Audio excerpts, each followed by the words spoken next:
These are stories of outdoor adventure and expert advice from folks with calloused hands. I'm James Nash, and this is the Six Ranch Podcast.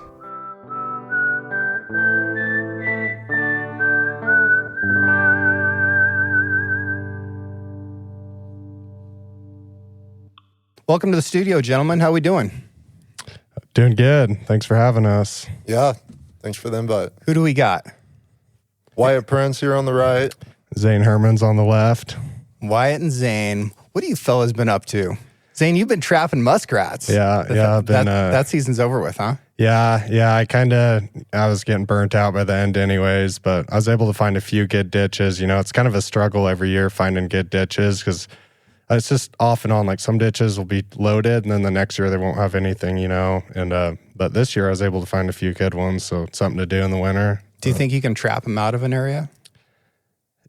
No. I mean, I think you could definitely do some damage, but there's always going to be a new one that shows up. Yeah.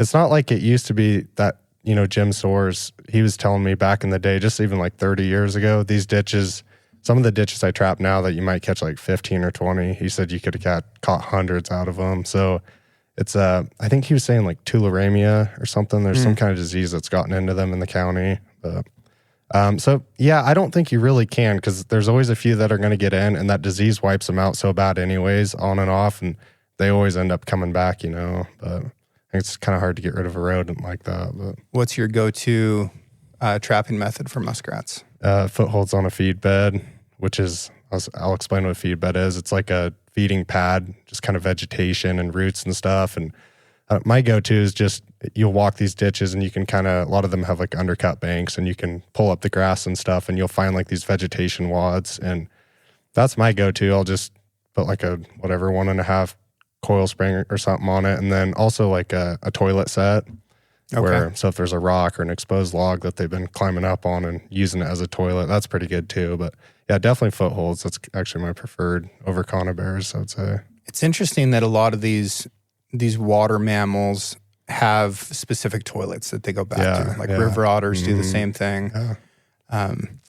You know, I'm always harping on people to be careful about where they pee when they're hunting deer and elk. Yeah. And I get a huge amount of kickback on that, especially from the whitetail guys, because they're stuck in their tree stands, they're riding their stand all day long, and you know they don't want to bring a pee bottle with them because they think it's gross, so they just pee right there.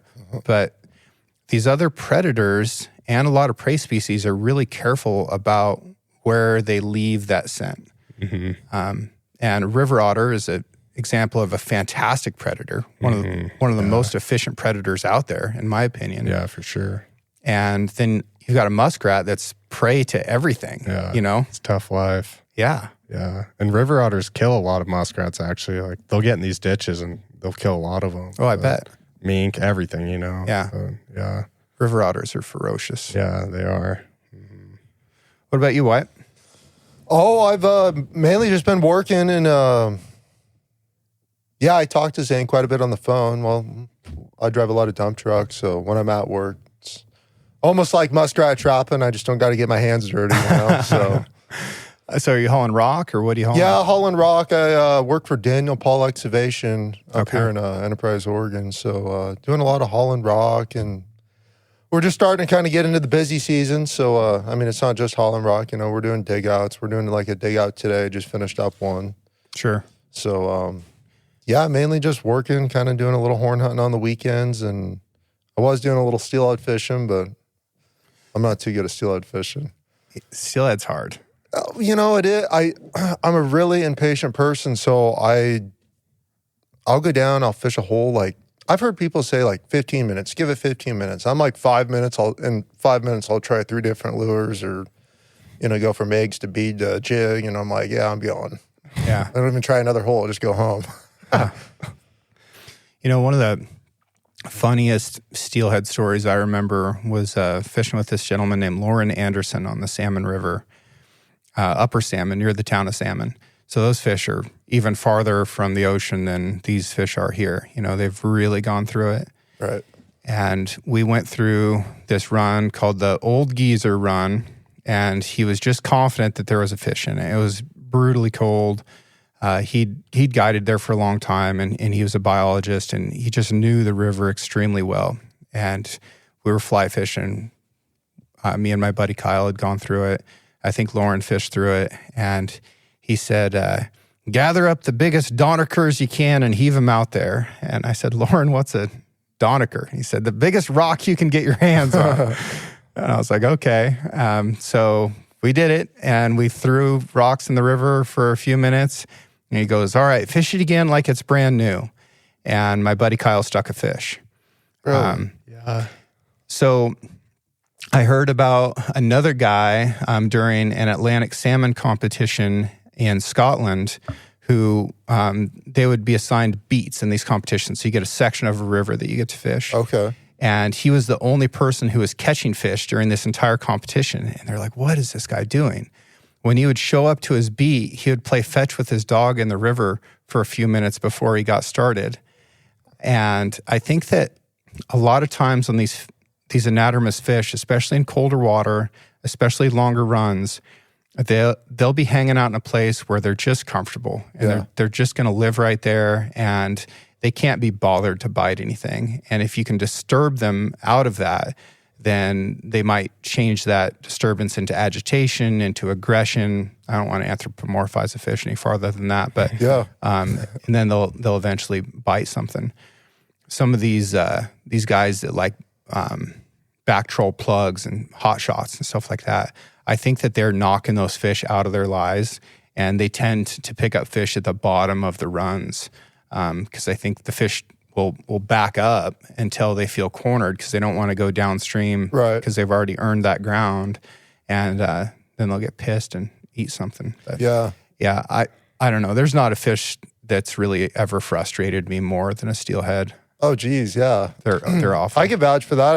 I haven't fished for a lot of things, but steelhead can be frustrating. So Well, you think it seems like every year they're like, oh, this is the year it's going to be good, and then it's never that good. It seems like, but record year. Every year. But that's interesting. My friend Jess was telling me, he's like, sometimes if you hook a trout, that's all it takes, and it'll stir the fish up, and sure enough, we hooked a trout in this one hole, and it just stirred up more trout. But we did catch a lot more fish after that, which is kind of interesting. Well, I find it spearfishing a lot too, which teaches you a lot about fish. Yeah. These are different fish, right? But I think that there's similarities from one fish to the next. Mm-hmm. That much is certain. But if you get some action going on, like if you shoot a fish, or you're just making dives on the same part of the reef, and you're stirring up sand and scratching on the coral and stuff like that, there's just a lot more activity that starts to happen, and fish start to show up. And most of their lives, there's not a lot going on. There's not a lot that changes. So if you can introduce change and introduce action, there seems to be a curiosity reaction to that. Of course, if you're in deeper water, the first things that's going to show up whenever you got some action going on is sharks. Oh. But it's just really not as dramatic as what most people think it is. Yeah. Yeah. Yeah, I wonder if, also like, I'm good at throwing rocks. I'll throw some rocks out there now, knowing that. Like, I think that'd be something great to try. I'm always willing to try new things, but if nothing else, like, you're mad that you couldn't catch fish, throw some rocks in the river. Like, might feel better. Skipping. Oh, geez, yeah. But mine would be really effective because it would just be the equivalent of throwing a rock in the water, just straight down.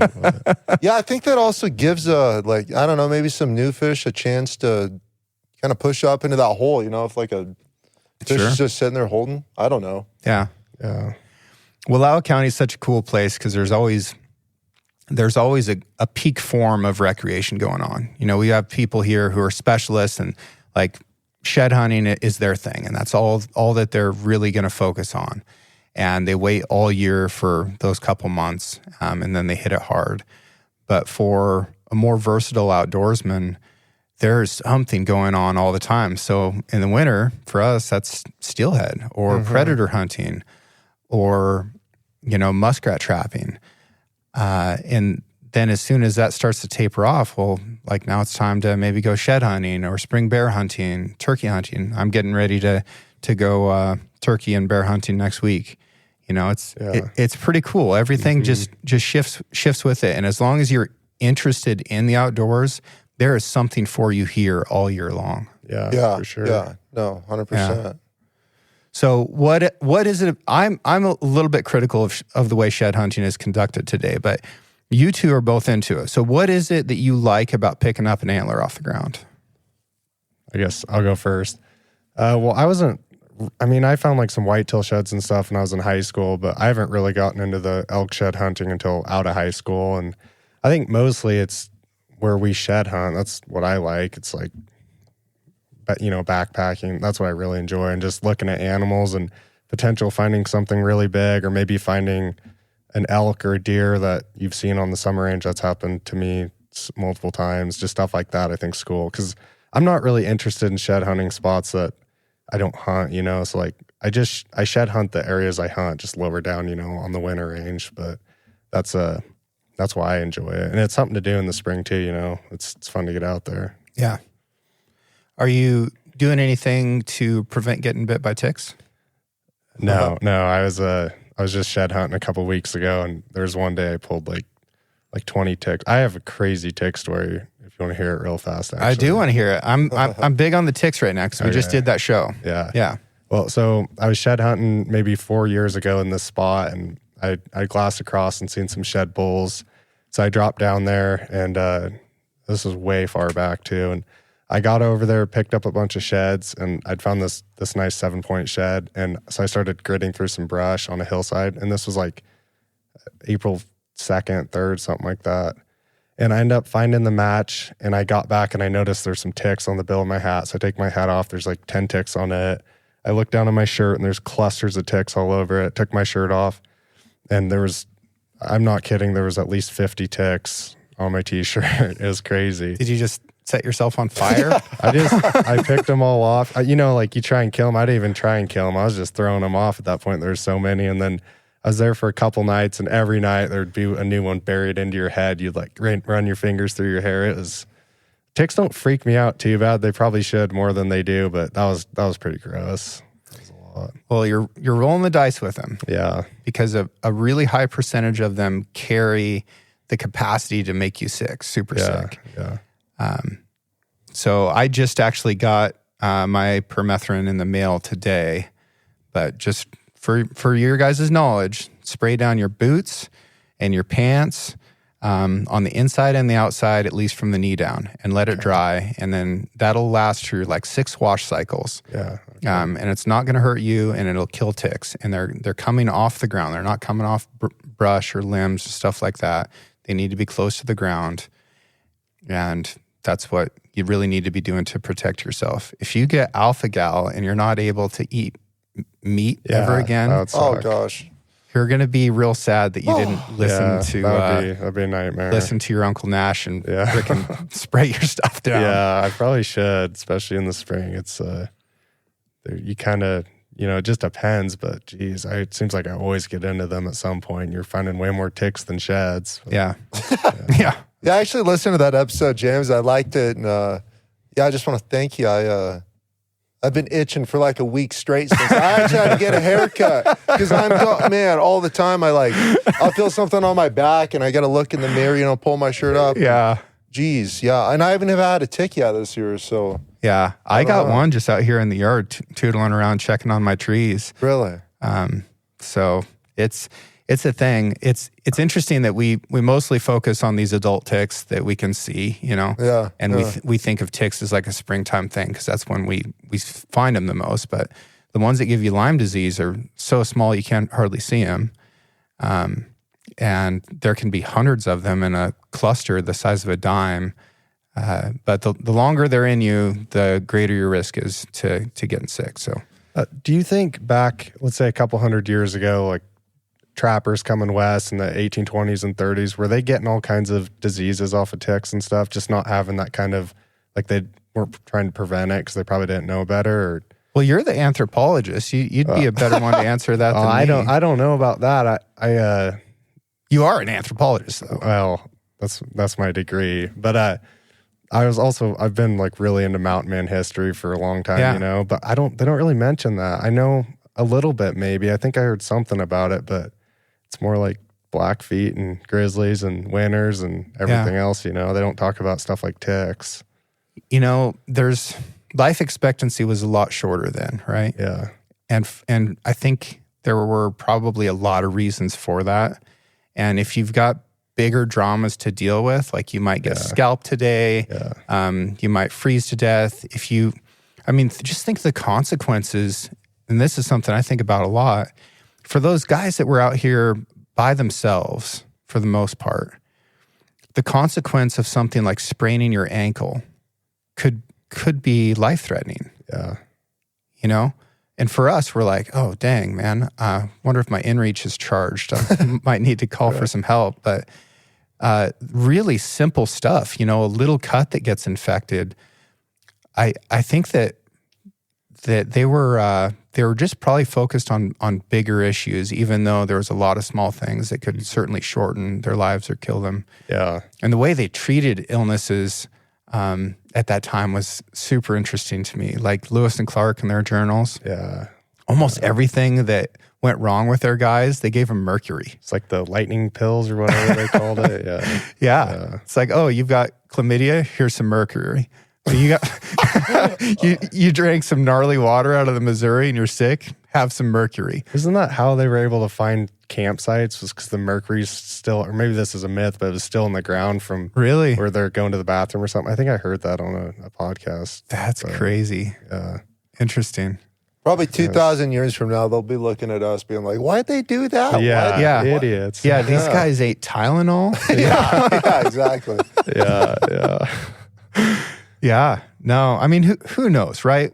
Anytime that you look back, you can find something that, based off of your knowledge today, it's like, man, that's crazy. What were they thinking? What were they thinking doing that? But everybody's always using, for the most part throughout history, everybody was using the leading edge of technology.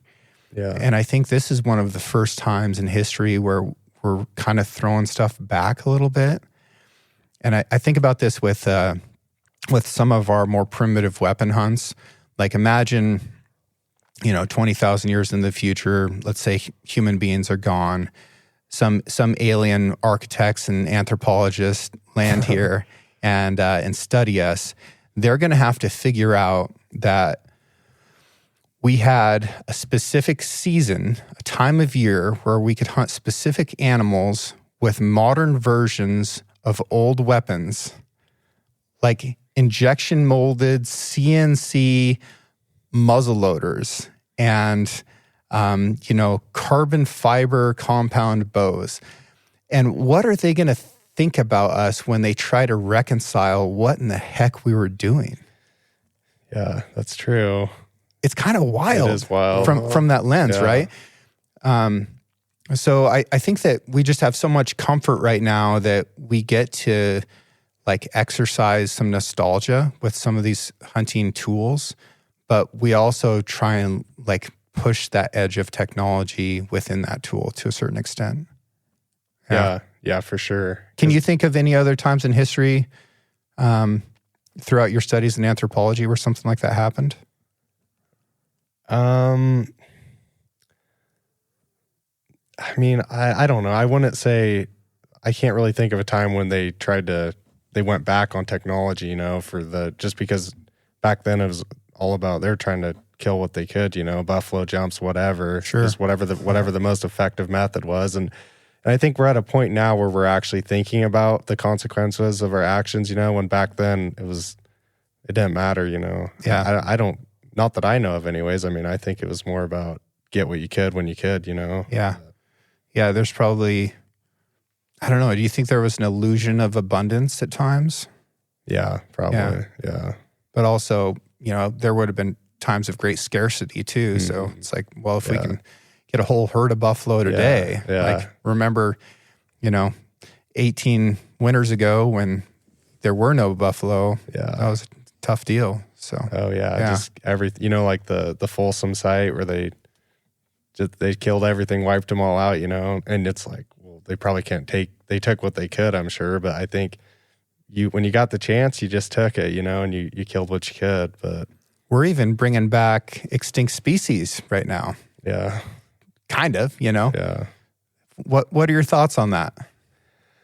Well, the first I actually knew about it was from you, but now I've been seeing all kinds of stuff about the dire wolves. I think it's cool, but it's also kind of freaky. Yeah. Like it potentially could backfire, I think. But yeah.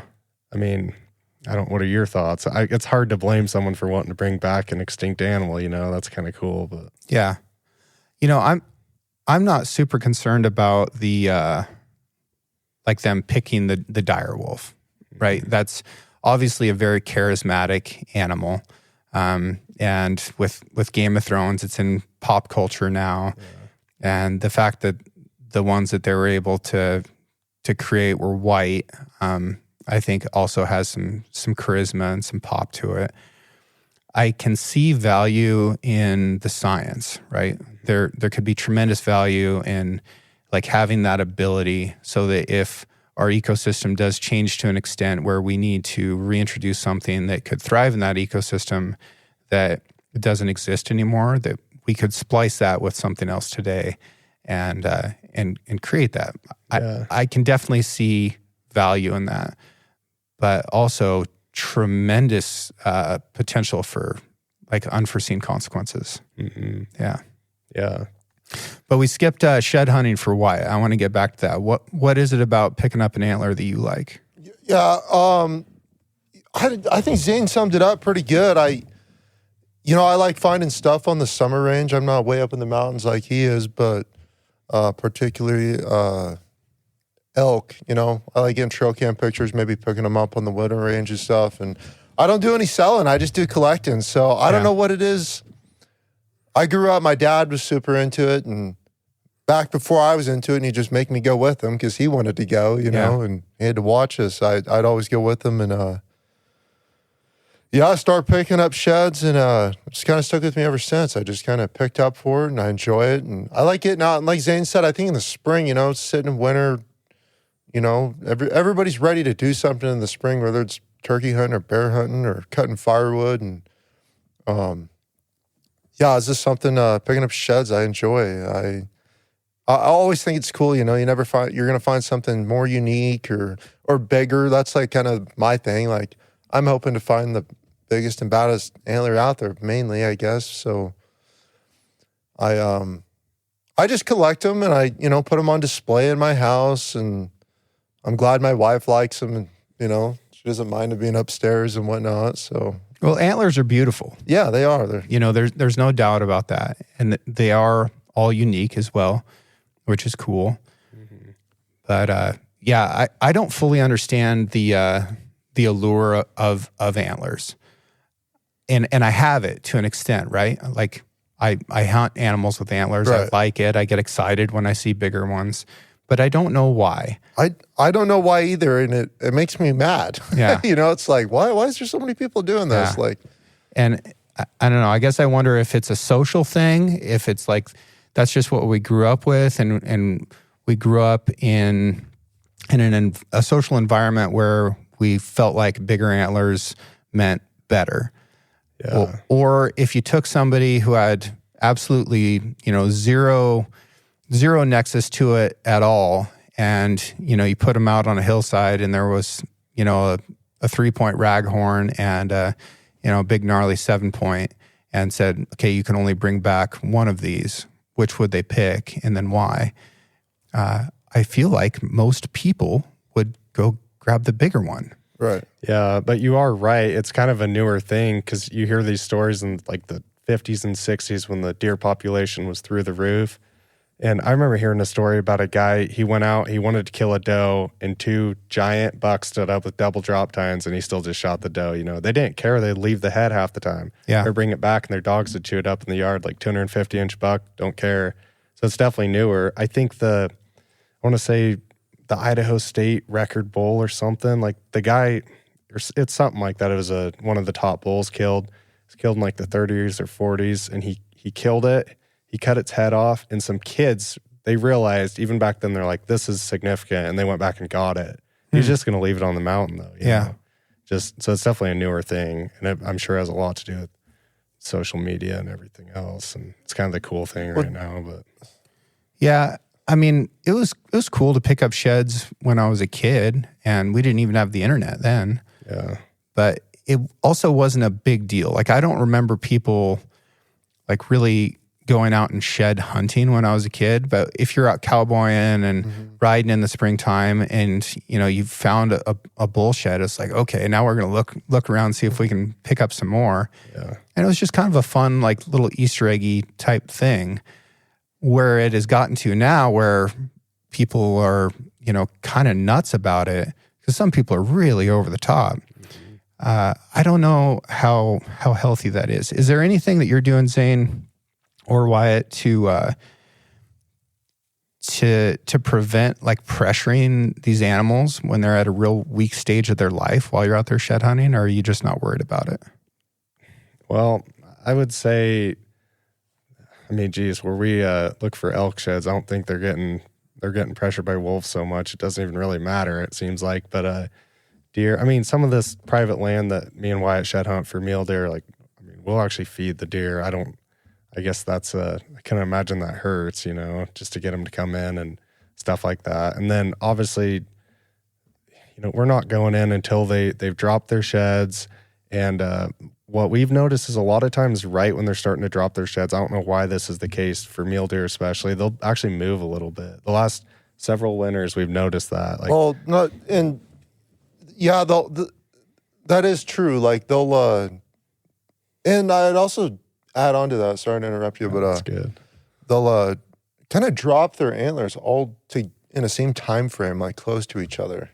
Like depending on the group. Like I know there's two different units. Like I know a group of bulls that just this last weekend there was one that had missing one side out of 6 bulls, but then it's been a month now. I seen another group of 3 bulls, and there was 1 bull packing, you know, and so I think it just depends on the group of bulls, elevation.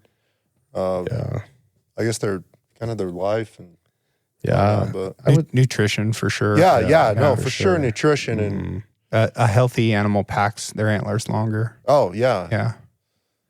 Like the whitetail here, we're all really late this year. yeah, they were super late. Yeah, which is great. Sure. I mean, that tells me that they had better nutrition last year. And, you know, I'm a big believer that it's the previous year's nutrition that grows the next year's antlers, Yeah, right? I think so. They're not growing antler based off of eating this little bit of green and this old wolfy grass and the stuff that's going on. They're pulling those nutrients out of their own skeletal system to grow that antler. So however they were living last year has everything to do with how they're going to grow antler this year. For sure. And then even, I've seen some studies on mule deer, and I'm assuming it's the same for elk. It's definitely the same for whitetail, but it has a lot to do, like an animal's genetic potential has almost as much to do with the mother. Like if it was a healthy fat mother and she gave birth to a healthy fawn, that has more to do than genetics. You know, I think people think, oh, it's the father. If you have like a 200-inch buck, he's going to have giant. Yeah.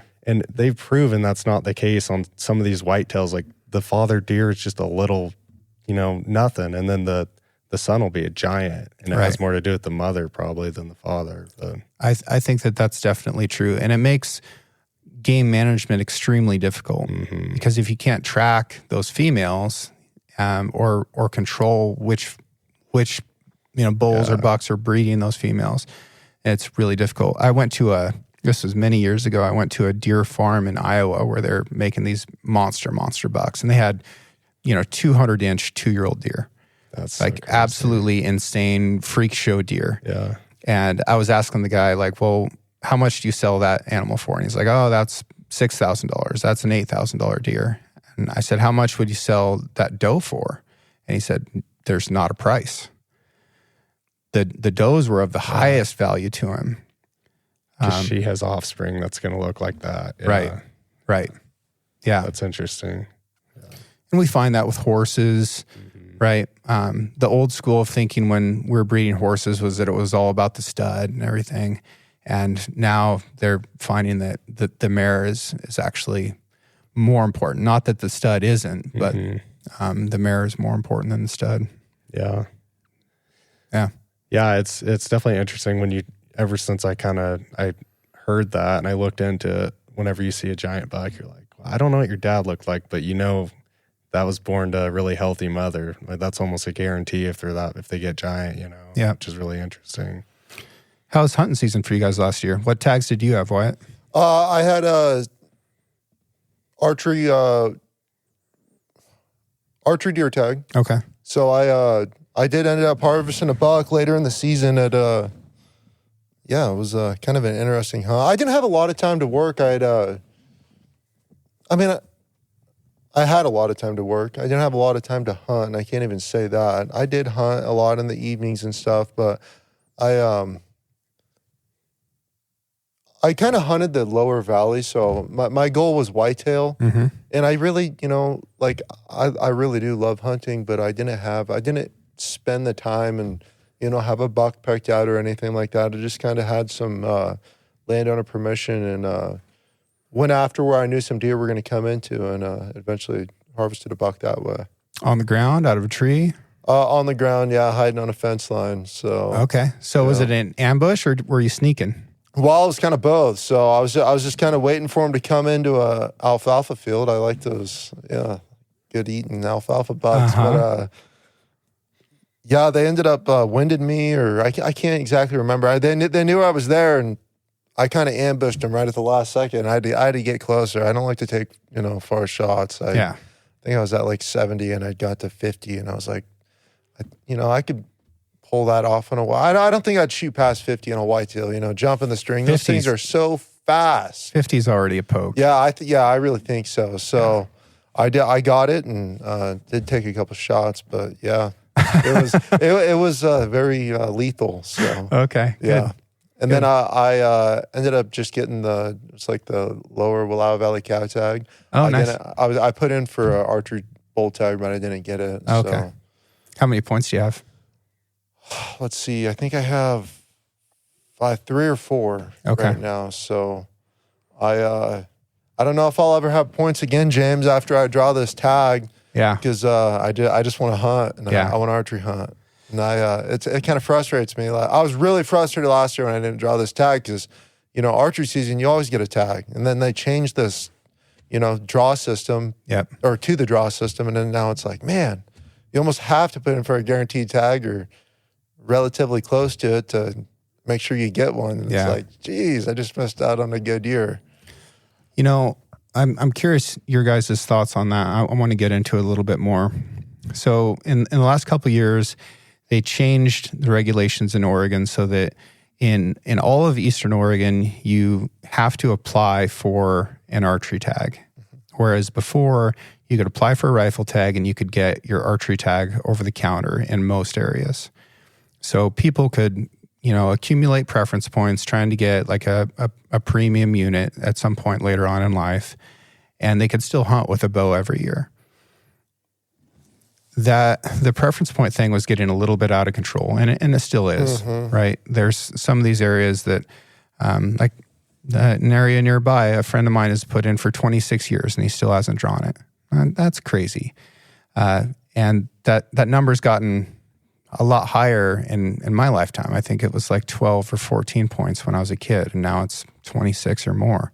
It's crazy. So from my perspective, I appreciate that they're doing something to try to make sure that people are deciding, I'm going to bow hunt or I'm going to rifle hunt. And there's still units, good units, large units with lots of public land where you can probably draw an archery tag every single year. Mm-hmm. But all of the west side, they still have the same rules as before, where they can get a general archery tag after applying for a rifle tag. And that frustrates me. So why do you think that is? Because that is where the population is who makes the decisions about regulations. And a lot of them look at Eastern Oregon like it's their playground. They don't live here, but they want to come over here and recreate. So for them, it's like, okay, let's make this a draw. And I can put in for that. And if I don't get it, then I'll just hunt near home. Here, right. Right? It feels very, very unfair to me. Absolutely. Like, why not just do it statewide? Yeah, I don't know. It's kind of sad just to see hunting opportunity as a whole throughout the West is just shrinking every year. Just OTC in Oregon's gone. They haven't done it in Colorado yet, but they're talking about it, right? It's going to happen. Idaho's totally changed for non-residents. And I don't really see the point system working out because it's just getting worse and worse. It's crazy. Even since I've been paying attention, the point creep's insane, just in the units that I've applied for out of state and even in state. If it was up to me, I would just make it like Idaho where it's all random. Yeah. That's what I would do. So how would you fix that? So like your buddy, he has 26 points or whatever. Yeah. I mean, would he be reimbursed? Or That's the problem. It says no refunds on in the regulations or whatever. So I mean, how would they do that to make that right? So that's an important question. If we are going to make a course correction on preference points, you have to acknowledge the people who have been paying into this system, who have been waiting for decades. I think what I would do is bring it back down to a max point range, like 10, right? And say, okay, you're not going to get any more preference points. Yeah. But anybody who has 10 points or more is going to go into this pool, and you can continue to apply and remain in that pool until you either draw within that lottery or everybody ages out of it. Because it's been going on for so long that you can't just cancel it immediately. So would people under 10 points in that pool still have the opportunity to draw those tags? So or would you split it somehow? Or? I would split it. So, you could go with like a 30-70 split. And you could have, 30% go to your draw and 70% go to random. Gotcha. And while that's still not completely fair, the way we're going right now is a way that is getting a little bit worse every year. Absolutely. And anytime you have something that's getting a little bit worse every year, you need to do something radical to change that. Right. You can't just stop it. You need to do like a big course correction. So, it would take some smart people to put pen to paper and figure out how to do this. But something does need to be done. Otherwise, if it continues to get worse, pretty soon people will only be hunting once in their life, and it will only be at a late stage in life. So you'll have people who are too old to physically go do that hunt. Right. And that's not a good solution, right? Well, yeah, I think that's a major problem. All these guys putting in, for these hard to draw units at, kind of I'd say their midlife crisis age, like 30 years old, let's say. They're 60, 65 by the time they draw the tag. And it's like, you pretty much have to book an outfitter or have a buddy with animals to get into these hard to hunt places, or, go after this legend animal that they're hoping to kill. And by that time they're like, yeah, it's usually not as good as people think it's going to be. You hear that all the time in these top deer units in Colorado. I think 44 is kind of the big one. It takes mid-20s to draw it, and the quality's not even there. So they expect that they're entitled to kill 190 plus inch deer, and they don't even see one most of the time. From what I hear, you probably have as good a chance as killing a big deer on some 2-point unit, just getting lucky. And Colorado is an interesting example because you can pick basically any unit in the state, and there's been a 200-inch deer that's been killed in that unit in the last 5 years. For sure. So statewide, they have massive trophy potential if that's what you're into. Yeah.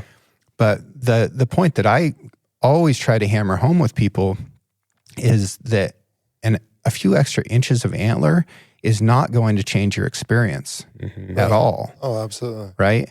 But what could radically change your experience is getting to hunt a lot more often. Oh, yeah, for sure.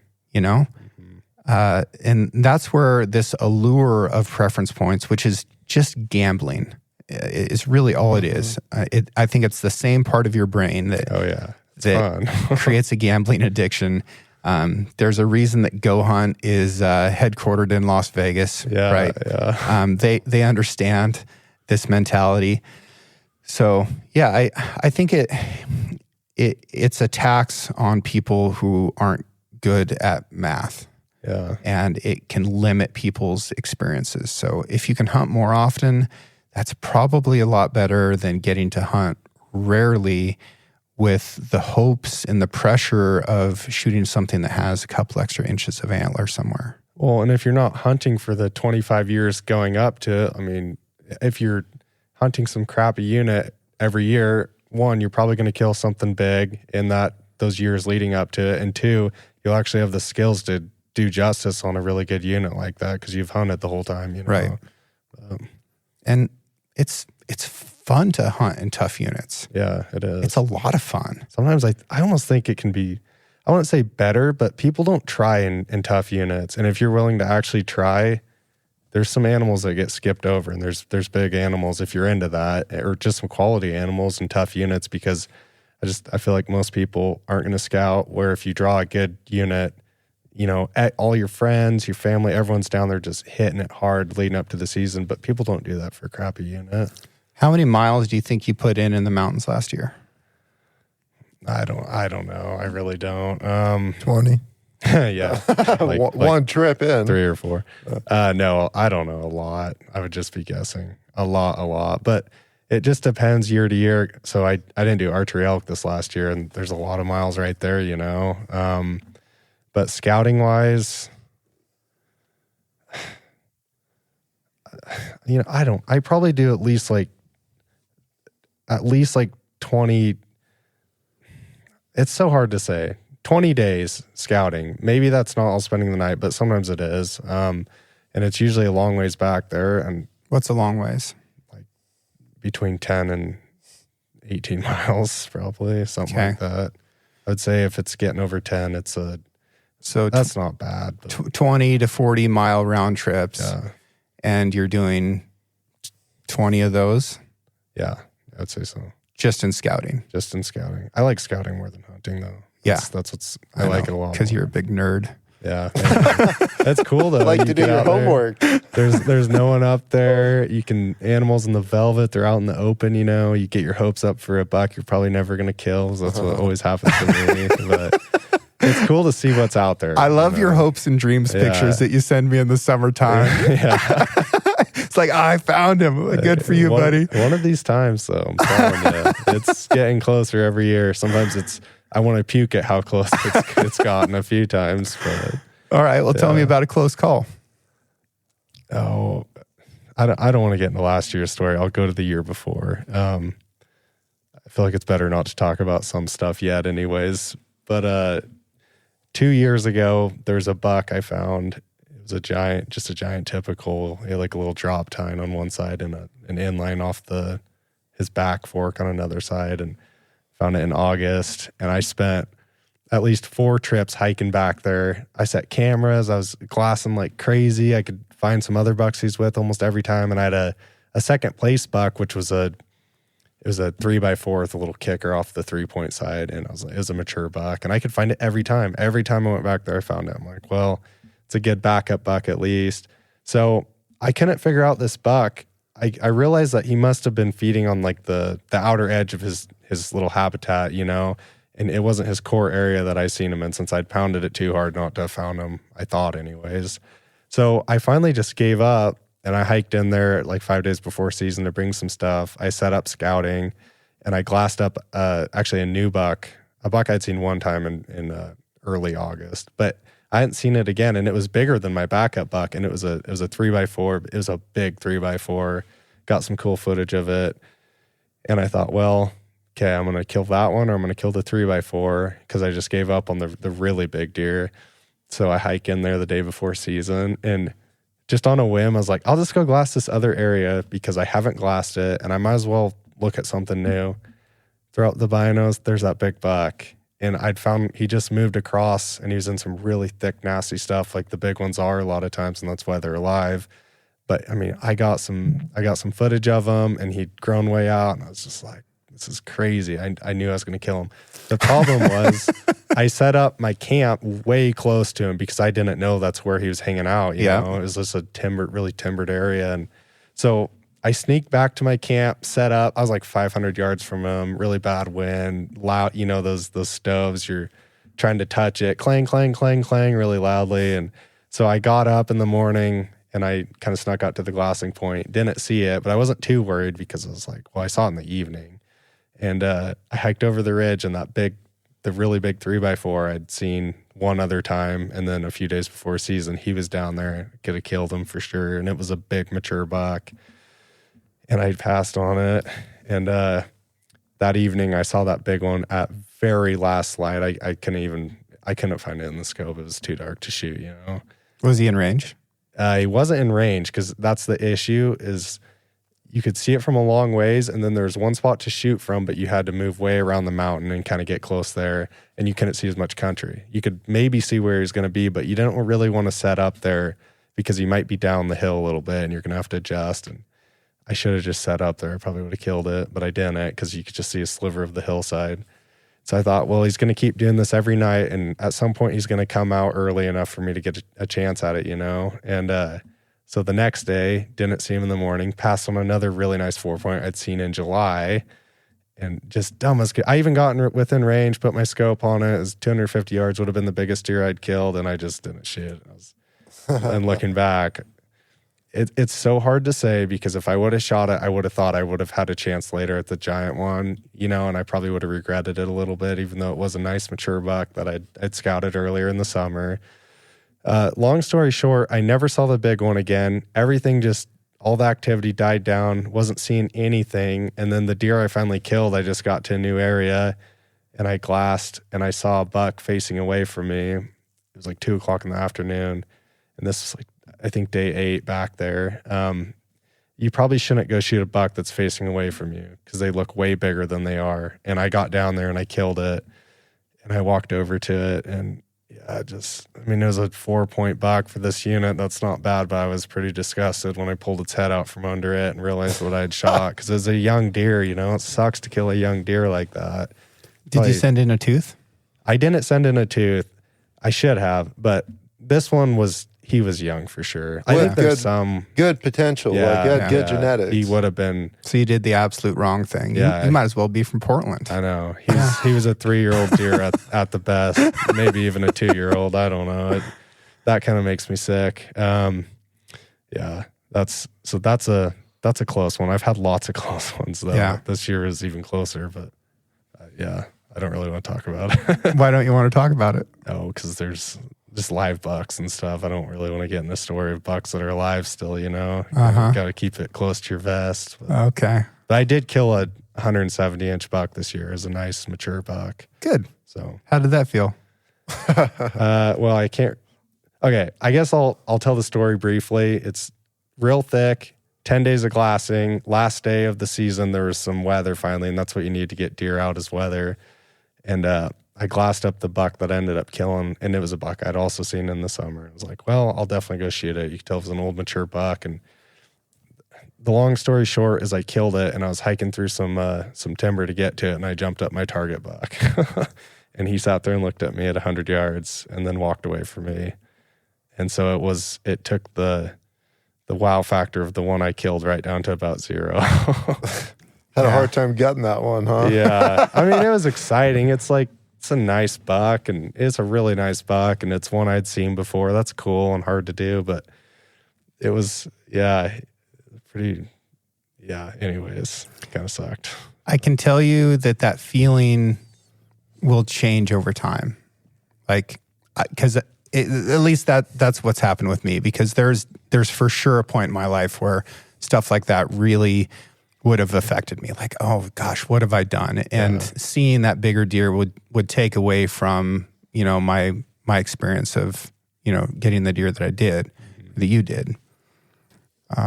But later on that you'll be like, oh, cool, I got a deer and I got to see this big deer up close. Yeah. It'll just change a little bit. I had a similar story spearfishing in Hawaii a couple weeks ago. And this was a great learning moment for me, because I'm definitely at a very much a learning stage with all these different species in spearfishing. And just like we have different techniques and tactics for mule deer versus whitetail versus black bear versus elk versus cougar, the same thing occurs with all these different fish that are either pelagics out in the ocean or on the reef. Every single species has a different technique or tactic to be able to either sneak up on them or call them in or whatever. So I was in Hawaii with my friends Kylie and Lance, and we'd swam out from shore through these waves. And I am pretty dumb about waves, so I don't know quite how to time stuff. I'm having to duck under them. I don't know how long to stay under. I'm hitting the reef from time to time and like really working hard. And anyways, they just cruise through it like the fish that they are. And we finally get out there. It takes me probably 45 minutes to get my heart rate back down again. I was really tired just from like beating my way through the surf. But we get out to this outer reef, and Lance drops down on this rock, comes up, and he goes, there's some nice fish in there. I'm like, cool, that's all I know. It's a nice fish. So I hang out for a second, breathe up, and I think that I had I don't know if I had my pole spear, if I had my spear gun. I think I had my 90 centimeter spear gun. So I drop down and I get underneath this rock, and the first fish that I see are kole, which are surgeon fish. And that's one of my favorite reef fish in Hawaii to eat. You fry them whole with just salt, and you eat them skin and bones and everything, and they're just wonderful. Great fish. And I was like, sick, kole, I'm going to shoot one of those. And half a second later, I look past him and I see these menpachi, which are squirrel fish, this red fish. And that's Kylie's mom's favorite fish.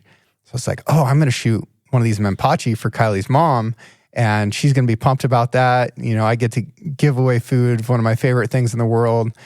So I start to line up on those. And then as I'm doing that, I'm getting, farther under this rock and into this hole, and my eyes start to adjust, and I see in the shadow, there's this huge roy, this peacock grouper, which are a fish that was introduced to Hawaii in the 70s to boost the commercial fishing market.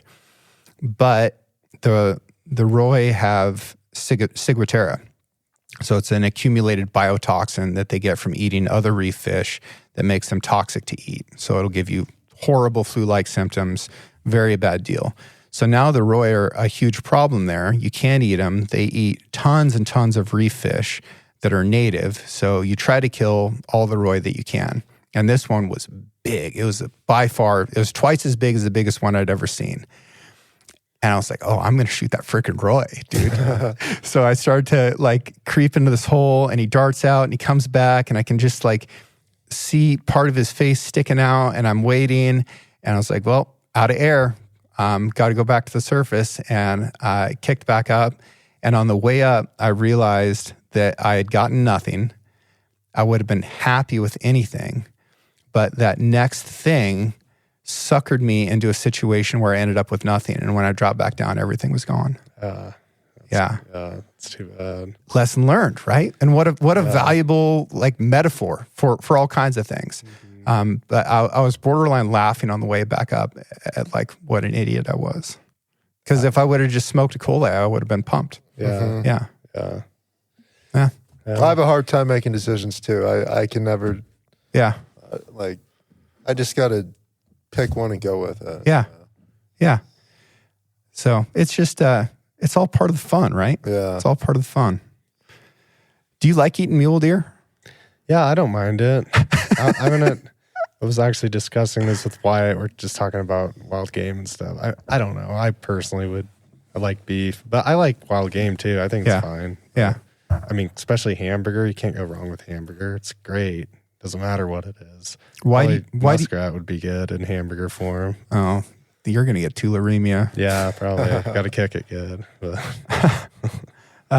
Why do you hunt? Oh, I don't. That's tough. I would say I'm definitely more about the adventure now. Like that's why I love the backcountry stuff so much. Just I've always liked backpacking and things like that, and that's probably more than anything. And I've always loved wildlife, and it's really interesting to follow animals year to year. Mm-hmm. That's why I like scouting so much, because even if you're not going to shoot, there's so many bucks I've seen year to year, and sometimes they change, sometimes they don't. A lot of times they don't. A lot of times they'll be when you think it's going to be big, and it's not big. Yeah. It's exactly the same the next year. I've noticed that. Same thing with bulls. Yeah. They've got glass ceilings, and all of our data shows that these bulls are really kind of who they're going to be when they're 6. Yeah. That's interesting. And they'll flex up and down in the years after that. They might have a 30-point swing or something. When they hit like 10 to 12, they tend to put on some more mass and just become, visually a little bit more impressive. As far as scores go, those mass measurements aren't going to add up to a lot more, but a little bit, if that's what's important to you. But this idea that these bucks and bulls are just going to get bigger every year and that, you can just come back like, oh, we're going to let that one grow. If it's a mature animal, they're not getting bigger usually. Probably not. I think I find more like antlers. They get smaller. Like if that's the same bull, that I showed you here the other day. It got a lot smaller. It got quite a bit. Same mass, but it definitely lost hind length for sure. Yeah. And then they say with deer, there's something in Utah. I know that they do a lot of tooth data, and they've done thousands of teeth on mule deer. And what they've said is you expect these giant bucks to be 8, 9, and they're almost always 4 or 5. They say if they're going to get big, they're big when they're young. Like they got to get past 3, but they'll be showing it when they're 3. But by the time they're 4 or 5, if they're going to be some giant, they're already a giant. Interesting. And then, most of them are topping out at like 150, 160, if that. And for those that don't know the tooth data, teeth are the most accurate way to understand an animal's age. And there's a great lab in Belgrade, Montana that does a lot of the teeth in the country. And what they do is they take an incisor and they go down to the root of it and they slice it like very, very thin. And then they stain it with a chemical and look at it under a really nice microscope. And then they count the rings, the cementum rings inside the teeth. And every year the animal is going to create a new growth ring, just like a tree. This is by far the most accurate method of determining an animal's age. They do the same thing with fish, except they use a bone in their ear called the otolid, something like that. I was just talking to Craig Van Arnsdale about this in Alaska. His last, I think 4 rams that he's killed, he sent teeth in on, and every single animal was a different age based off the tooth data than the biologist had said it was based off of the annuli and the ram's horns. Yeah, I've heard that like taxidermists and stuff, they always think they can age. I think they can tell if something's mature, but it's really, really hard to tell. Yeah, because you could have an old animal that has great teeth and they think it's a lot younger than it really is, or vice versa. And depends. And tooth wear is also not a good indicator, because that comes down to like where the animal is eating. And if it's eating a bunch of like gritty, dirty, sandy stuff, its teeth are going to wear out way faster. Yeah. And that can be animals that are in the same exact zone, but one has a preference for a different type of vegetation or a different style of eating. We see it with cattle, all kinds of stuff. So tooth wear is also not a great indicator. But what were you going to say, Wyatt? Well, yeah, that's what I was. Just a little bit closer to the mic. How do you? How are they figuring out? Are they measuring the inches of the horn, or are they counting rings For the sheep? Yeah, for the sheep. Well, like if you look at that audit up there, and we can pull it down later, there will be annuli, rings in the horns, and you see lots of rings in it. Right. But during a time of low nutrition, they won't be growing as much horn. So there's a deep groove around the horn at that point. The same thing happens with us. So you can see it with horses really easily. If a horse gets sick, it'll have a ring that shows up in their hoof. Yeah. If you look at me after guiding season, I've heard you say this. I'll have a ring in my fingernails because I'm just so stressed and physically and mentally taxed that my body isn't producing enough. Gotcha. So same thing happens with sheep. And the thing that's interesting to me about the sheep thing is throughout a lot of Alaska, sheep have to be a certain size for you to be able to harvest them. So that's either the length of their horns or If you can get close enough to count those annuli and say that it's over 8 years old, then you can shoot that animal even if its horns aren't 3/4 curl or full curl or whatever is required for that unit. If you get that wrong, your sheep gets confiscated, you get fined. If it happens to a guide more than once, they can lose their guide license. I think it's 2 or 3 times, but something like that. Yeah. It's a consequential deal. You can lose your career over it. But what I'm wondering is, why not just pull teeth out of all those animals, especially the ones that they think are too young, and just make sure. And if the tooth comes back and they say, okay, actually your animal was 8 years old, but we only counted 7 annuli, like here's your sheep back. Right. Yeah. No, for sure. Yeah. But I don't know. It's all interesting. And we've got to, obviously you can't count cementum rings and teeth through your he's yawning, hurry little up. spotting scope, But I kind of want to try and see if I can do it just here in the shop.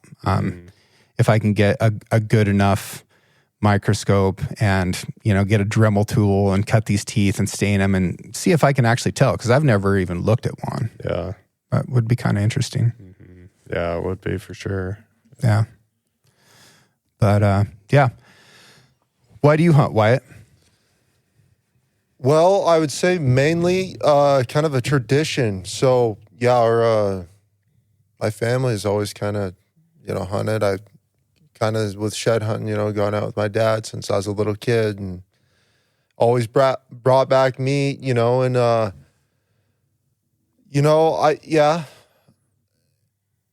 antlers are cool and stuff like that. But I would say, like you were saying something about it kind of earlier a little bit, the older I get, the more I'm just like, man, I want the experience more. And like right now I'm like mad because I've already went through my buck, and I went on a carnivore diet for 2 months. Okay. How was that? It was crazy. I could tell you about that. It was very good though. I would do it again in a heartbeat. 2 months. Yeah. Two solid months of like no cheating, hardcore, like low portion too. So did you just eat meat, or were you mixing in like cheese and stuff like that? the only supplement was Tabasco. Okay. Yeah. Yeah. Or like hot sauce. Hot sauce. Essentially. Yeah. So did you lose weight? oh yeah. Yeah, like 40 pounds, 45 pounds. He wouldn't have been able to fit through the store if we did it a couple months ago.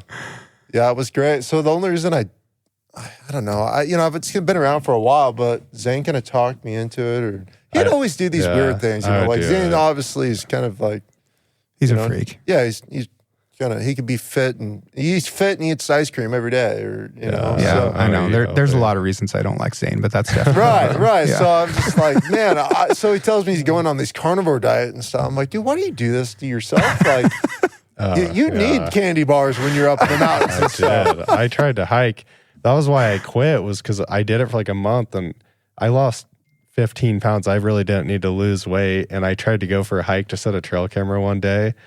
Couldn't do it. So I got back and I was like, well, I'll eat fruit too. Just do animal base. And I think I was telling Wyatt this, but eating blueberries was as good as doing cocaine or something, because I was just digging into ice cream like a minute later and I just totally lost it. Oh, really? Yeah, I couldn't do it. Like once I had sugar again, it tasted so good. I just broke down and went right back to my old habits. Yeah. So if you're going to do it, definitely don't cheat, because I think it's really easy to cheat a little bit and you just fall right back through. But I don't think I probably really needed to do it anyways. So maybe it was a good thing. What was the most surprising thing to both of you guys from going on that diet? I guess the fact that I lost so much weight that I didn't think I could even really lose. And I think it takes a long time to get your body to transition to ketosis or whatever. And I don't know, not for me. I definitely have some new respect for the people that were just living off of meat. But I guess if that's all you had, your body would just get used to it. Mm-hmm. But I can see why people craved fat so much, because you needed it back then. Yeah. That was probably the most surprising thing for me. Yeah, it was, I like, my body also probably changed a lot too, because I completely cut out all alcohol. Yeah. I did have a cigar once in a while, but Yeah, you weren't eating it. Yeah, though. right. As far as digestion, it's just strictly me. Man, I felt better. I don't know if it's like a psychological thing, but like physically, man, I just felt amazing. But I was also working hard too. We started going to the gym, and we, still are. He kind of slacks a little bit, I've been but slacking. I still try to go to the gym pretty consistent. 3 to 4 times a week, and work out. So I just self-consciously feel like way better, physically feel way better. Is there a gym in Wallowa? There is now, yes. Okay. For as far as I know, it is for residents and like past Wallowa High School alumni. Nice. So, but and it's not a big gym, but you can go get your basic workout in, and they had a bench press and a leg machine. Get your body moving. Yeah, no, got a treadmill. I don't spend a lot of time on that, but I like the weights and stuff like Something that. to do in the winter, what else are you going to do when it's dark by 3:30? You might as well go to the gym and do something there. It's kind of fun to do with your friends. So They got like open gym and stuff on Sundays too. You can go.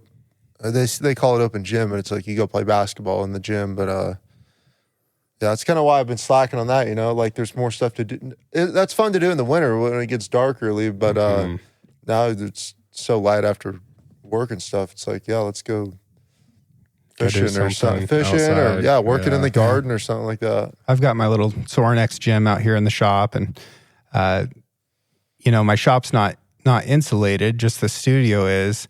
So if I come out to work out in the wintertime, I'm like wearing gloves so my skin doesn't stick to the bar. And I run back here in the studio, and we'll do office stuff and warm up for a minute, and then go back out there and do a couple more squats.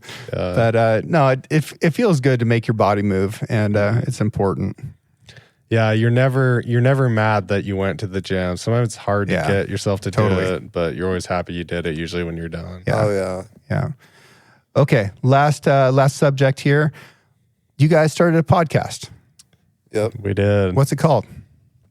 It's called The Middle Class Man. The Middle Class Man. Yep. Okay, tell me about it. Well, I was actually thinking about this because, I knew this was going to get asked.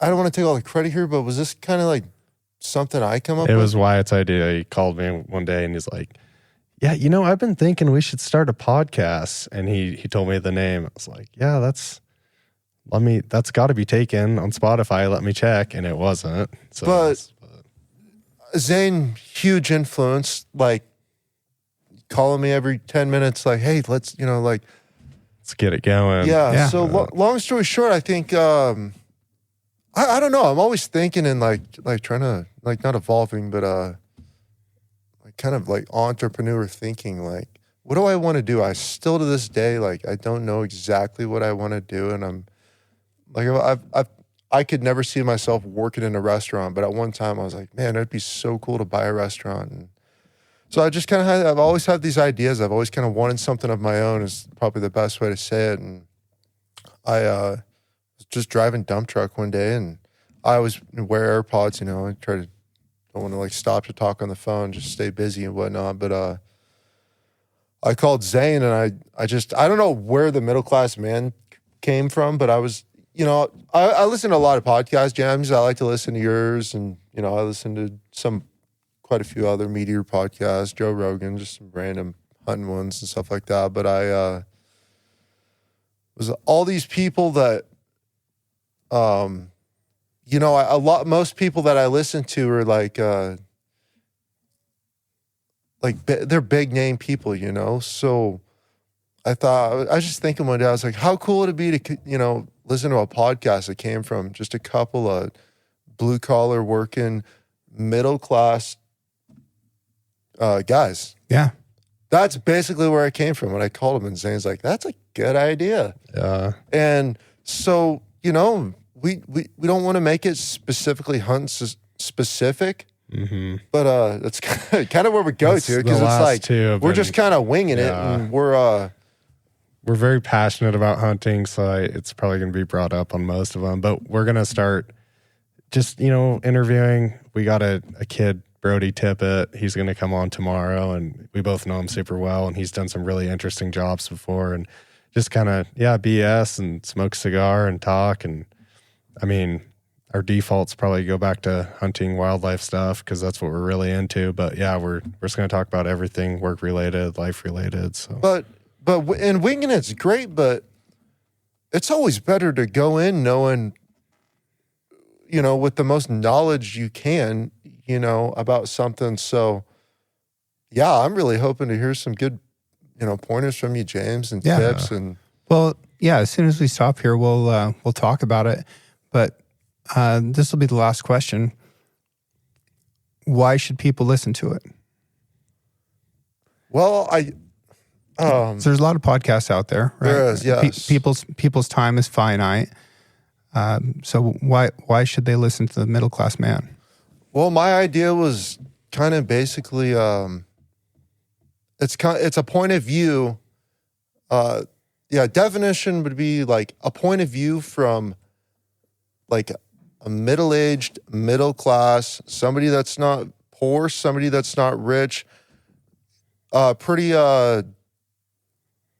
what's the word? Not like